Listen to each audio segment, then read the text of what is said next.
요엘서 2장 28절과 29절의 말씀입니다.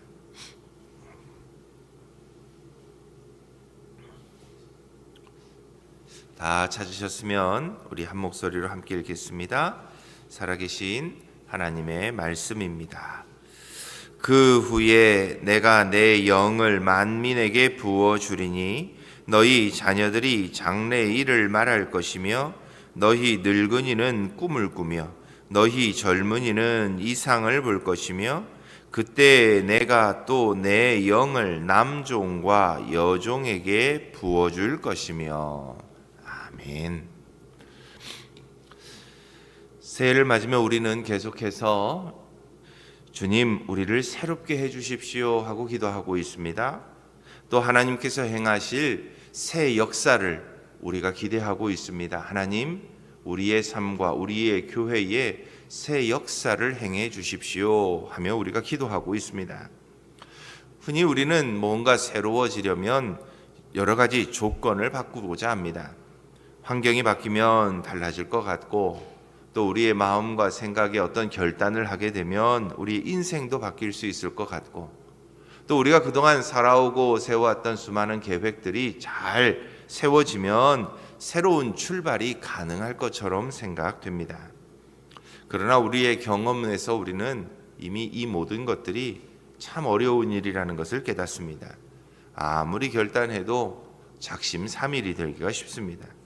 우리가 세운 계획에는 힘이 없습니다. 이루시는 분은 하나님이시기 때문입니다. 환경 또한 바뀌어도 그렇다고 해서 우리의 마음이 환경을 따라 쉽게 바뀌어지는 것도 아닙니다. 그런데 이런 질문이 사실은 이런 현상이 우리 개개인의 삶에서만 있었던 것도 아닙니다. 우리 한국교회의 선교 역사를 보면 이렇습니다. 1907년 저 평양에 있는 장대현 교회를 중심으로 해서 성령의 놀라운 역사가 일어납니다. 그런데 그 이전에 이미 선교사들이 들어와서 20년이 넘는 기간 동안 정말 많은 사람들이 복음을 전하기 위해 힘썼습니다. 그런데도 한국 교회는 특별한 영적인 계기를 만나지 못했습니다. 성장하지 못했고 늘 제자리에 있었습니다. 당시 사역했던 매튜스라고 하는 선교사는 그래서 자신의 선교 보고서에 이렇게 기록합니다. 한국인의 마음이 닫혀 있습니다. 복음을 아무리 전해도 그 마음이 열리지 않았다는 뜻입니다. 또 한국 목회자들은 유교 문화 속에서 기독교는 도저히 뿌리를 낼 수 없는 상태입니다 라고 기록에 남기고 있습니다. 전략도 있었고 결단도 있었습니다. 그러나 그들의 결단과 전략만으로는 역사를 만들어낼 수 없었습니다. 그러나 1907년 1월 평양 장대현 교회 새벽 기도에서 인간이 계획하지 않았던 일이 일어납니다. 당시 양문신 목사님의 회개 기도를 시작으로 회중 전체가 통곡하며 회개하기 시작했고 2주간 정말 장대현 교회에서 있었던 그 새벽 기도회는 눈물바다가 되었습니다. 그때 성령이 그 교회에 임재했고 평양은 순식간에 전도의 불길이 일어났습니다. 당시 2주 동안 있었던 그 놀라운 회개 운동의 결과가 100만 명이라고 하는 어마어마한 숫자의 사람들이 교회에 몰려오는 또 마을마다 세워진 교회마다 부흥이 일어나는 역사가 일어났습니다. 이처럼 역사를 바꾼 것은 우리 사람의 결단이 아니었습니다. 전략도 아니었습니다. 성령이 임재하시니 하나님이 행하시는 놀라운 역사가 한국 교회에도 임한 것을 보게 됩니다. 우리는 성경에서도 동일한 현상들을 보게 됩니다. 부활하신 예수님을 직접 만난 예수님의 제자들이었지만 자신들의 경험과 자신들의 결단만으로는 새 역사를 만들지 못했습니다. 평안이 너희에게 있을지어다. 주님의 인사를 받았던 그들이었지만 또 부활의 선언을 들었음에도 제자들은 예수님이 승천하신 이후에 여전히 두려워했고 불안해했고 마가의 다락방에 모여 기도하는 일에 그들은 머물러 있었습니다. 그러나 오순절 하나님의 성령이 불같이 그들에게 임하셨을 때 모든 것이 바뀌게 되는 것을 보여줍니다. 두려움은 담대함이 되었고 그들의 침묵은 선포가 되었고 그들이 다락방에 숨어있던 그들이 이제는 사명자가 되어서 세상을 향해 나아갔습니다. 평양 대부흥운동과 오순절 성령 강림은 우리에게 동일한 말씀을 전해주고 있습니다. 새 역사는 우리 사람의 결단이 아니라 성령의 임재로부터 시작한다는 것입니다. 그렇다면 성경은 이 새 역사의 원리를 우리에게 어떻게 설명하고 있을까요? 오늘 우리가 함께 읽었던 요엘서 2장 28절부터 29절의 말씀은 성령이 행하시는 이 새 역사의 원리를 우리에게 이렇게 설명해 주고 있습니다. 먼저 새 역사의 출발점은 본문은 이렇게 말합니다. 그 후에 내가 내 영을 만민에게 부어 주리니. 요엘은 한 단어로 설명합니다. 그 후에. 요엘이 말하는 그 후는 단순한 시간적 표현만이 아닙니다. 그 후는 하나님의 주권적 선언, 즉 반드시 이루어질 언약의 성취를 예고하는 시간의 표현입니다. 하나님의 구속사의 사역이 한 국면을 마치고 새로운 국면으로 전환되는 그 전환점, 다시 말하면 하나님께서 행하시는 그때, 하나님께서 정하신 시간, 이것을 그 후에라고 표현하고 있습니다. 그래서 구약 성경에서는 이 그 후에라고 하는 표현을 하나님의 구원의 역사가 일어난 후를 지칭할 때 사용하고 있었습니다. 홍해가 갈라진 그 후에 모세는 하나님을 찬송하는 노래를 부릅니다. 갈멜산에서 성령의 불이 임재한 이 그 후에 하늘에서 비가 쏟아집니다. 이처럼 인간의 한계가 끝난 자리, 그리고 하나님의 구원의 역사가 일어나는 순간이 바로 그 후에입니다. 그래서 요엘은 궁극적으로 이 그 후에라고 하는 단어를 메시아의 시대, 즉 새 언약의 완성을 그 후에라고 하는 단어를 통해서 우리에게 말해주고 있습니다. 그래서 베드로도 오순절날 이 요엘서 2장 28절로 29절의 말씀을 그대로 인용해서 사용합니다. 그래서 그 후에는 우리가 계획할 수 있는 시간이 아닙니다. 또 우리 마음대로 만들어낼 수 있는 시간도 아닙니다. 다만 우리는 그 후에라고 하는 이 시간을 준비하며 기다릴 수 있습니다. 그래서 개인의 삶에서 우리는 주님 언제나 주님의 때를 기다리게 해 주십시오, 준비하며 살게 해 주십시오 하고 우리는 기도하고 있습니다.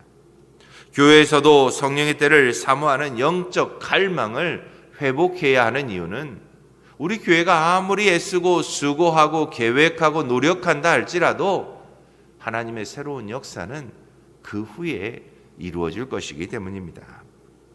하나님의 모든 때는 이 그 후에라고 하는 이 짧은 단어로 표현됩니다. 2026년을 살아가는 우리들의 새 역사도 하나님께서 정하신 그 후에 이루어질 것입니다. 그러므로 조급함이 아니라 간절함으로 우리는 성령이 임재하는 교회, 또 성령의 임재를 사모하는 교회, 그 은혜의 자리에 서는 우리들이 되기 위해 매일매일을 기도하며 기다릴 수 있어야 합니다.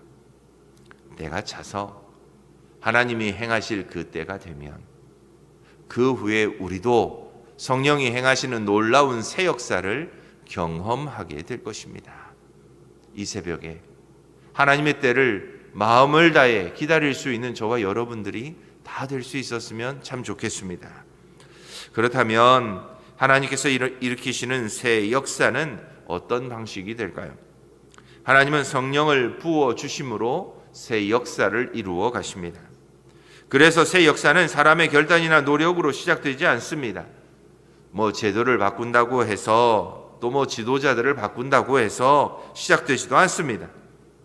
하나님께서는 성령을 부어 주심으로 시작하십니다. 그래서 본문도 이렇게 기록합니다. 내 영을 만민에게 부어 주리니. 하나님께서 행하실 새 역사를 위해 무엇을 준비하고 계신지를 우리에게 보여줍니다. 하나님은 먼저 우리에게 부어 주신다라고 표현하고 있습니다. 이 부어 주심은 찔끔 우리에게 주시는 것을 말하지 않습니다. 이 부어 준다라고 하는 이 단어는 한마디로 장대비 같은, 장마비가 쏟아붓는, 또 넘치도록 부어지는, 그릇이 가득 찰 때까지 차고 넘치도록 부어 주시는 것을 말하기 때문입니다. 하나님은 아껴가며 우리에게 주시지 않습니다. 차고 넘치도록 하나님은 계산 없이 우리에게 부어 주십니다. 하나님은 성령을 넉넉하게 후하게 넘치도록 우리에게 부어 주십니다. 이것이 복음입니다. 우리가 준비되었기 때문에 주시는 것도 아닙니다. 하나님이 작정하시고 은혜로 부어 주십니다. 하나님의 때가 되면, 하나님의 때가 차면 그 후에 성령을 우리에게 이처럼 부어 주십니다.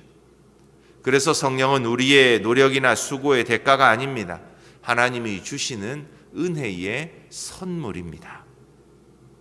두 번째 단어를 보면 내 영을 부어주신다고 말씀하고 있습니다. 하나님은 우리에게 능력을 부어주시겠다고 말씀하지 않으십니다. 분위기나 감정을 주시겠다고도 말씀하지 않으십니다. 내 영을 하나님께서는 우리에게 부어주시겠다고 말씀합니다. 여기서 말하는 내 영은 어떤 힘이나 에너지가 아닙니다. 하나님 자신이 임재하시는 모습을 말해줍니다. 그래서 성령이 임하면 우리의 삶에서 두려움이 물러갑니다. 전능하신 하나님이 함께 하시기 때문입니다. 성령이 임하시면 우리의 죄가 드러납니다. 진리이신 하나님이 임재하시기 때문입니다. 그래서 성령이 우리 가운데 임재하면 사랑이 흘러갑니다. 사랑이신 하나님이 함께 하시기 때문입니다. 그래서 성령이 임재하는 교회는 하나님의 은혜가 넘쳐나고 하나님의 사랑이 흘러가고 하나님의 기쁨이 넘쳐나게 됩니다. 그렇습니다. 성령의 충만함은 우리에게 하나님의 말씀과 하나님의 뜻에 대한 순종을 가져옵니다.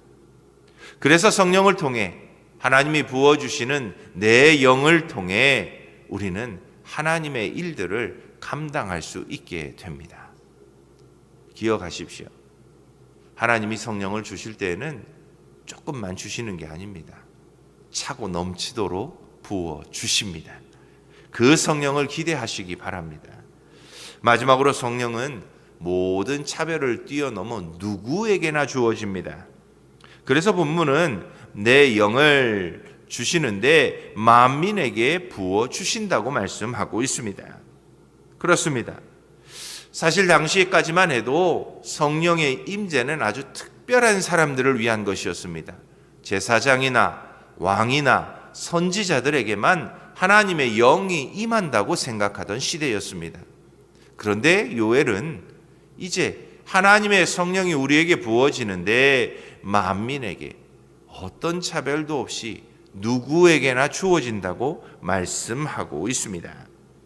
하나님께서는 만민에게 성령을 부어 주심으로 하나님이 원하시는 대로 하나님의 뜻대로 이 땅에 교회를 세우시고 교회를 통해 하나님의 일들을 감당하고자 하셨습니다.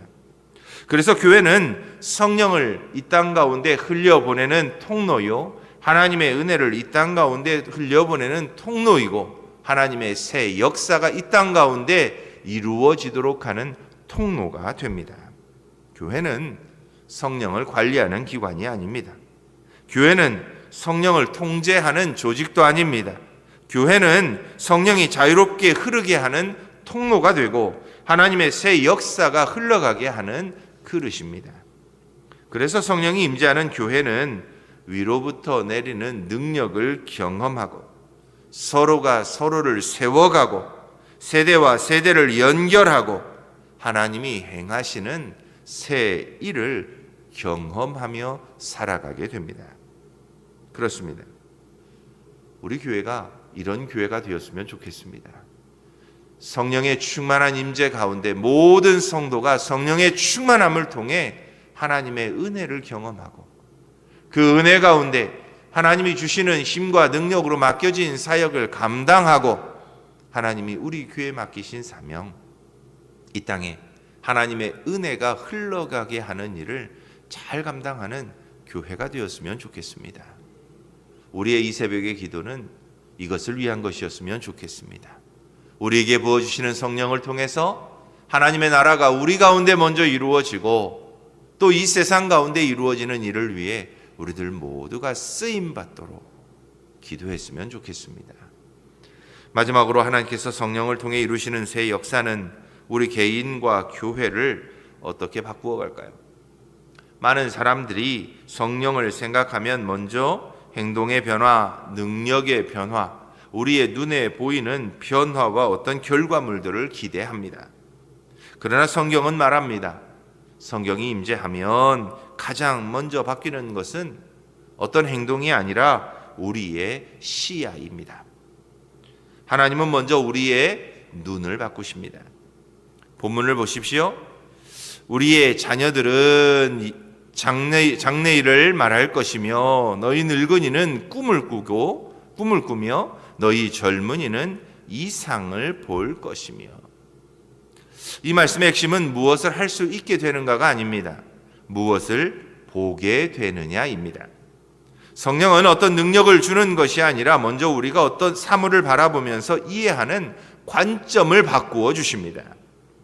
성경에서 예언한다는 말은 단순히 미래를 맞히는 능력이 아닙니다. 예언은 하나님의 관점으로 세상을 바라보며 현실을 이해하고 해석하는 능력이기 때문입니다.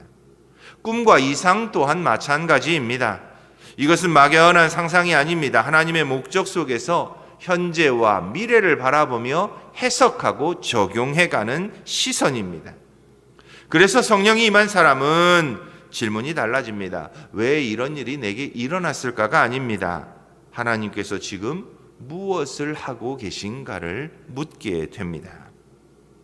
그래서 성령 안에 있는 사람은 신앙의 관객이 되지 않습니다. 하나님의 시선으로 세상을 바라보며 해석하며 세상을 살아내는 하나님의 증인이 됩니다.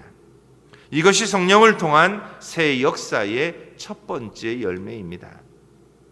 성령이 임재하면 사물을 바라보는 우리의 시선이 달라져야 합니다. 하나님의 눈으로, 하나님의 관점에서 그 모든 것을 보고 이해하고 해석해야 합니다. 또한 성령의 새 역사는 실패의 한가운데서 시작되는 것을 어제 본문 말씀을 통해서 우리는 배웠습니다. 성령의 역사는 결코 추상적이지 않습니다. 성령의 역사는 우리의 현실을 외면하지 않습니다. 우리는 이미 말씀을 통해 보았습니다. 성령의 새 역사는 우리의 눈물의 자리, 무너진 자리, 깊은 웅덩이와 정말 기가 막힌 웅덩이와 수렁조차도 하나님이 새 역사를 일으키는 장소로 삼으시는 것을 시편 40편을 통해서 보았습니다. 성령은 우리 인생의 웅덩이를 부정하지 않습니다. 그러나 그 웅덩이에서 머물게도 하지 않습니다. 성령이 임재하시면 우리를 그 웅덩이에서 끌어올리십니다. 다시 반석 위에 세워주십니다.